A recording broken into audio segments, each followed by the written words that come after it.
Hello, in this video I want to show you how to add and remove SD card from Navitel R600.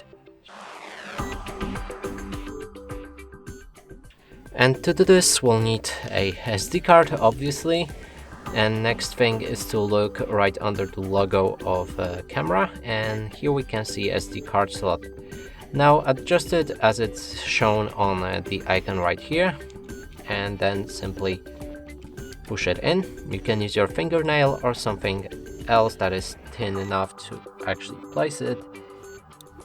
You should hear a little click sound, and that means we successfully inserted SD card.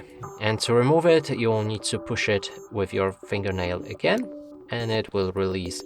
And that's it for this video. Hope you like it. Please consider subscribing to our channel, leave a like and a comment below.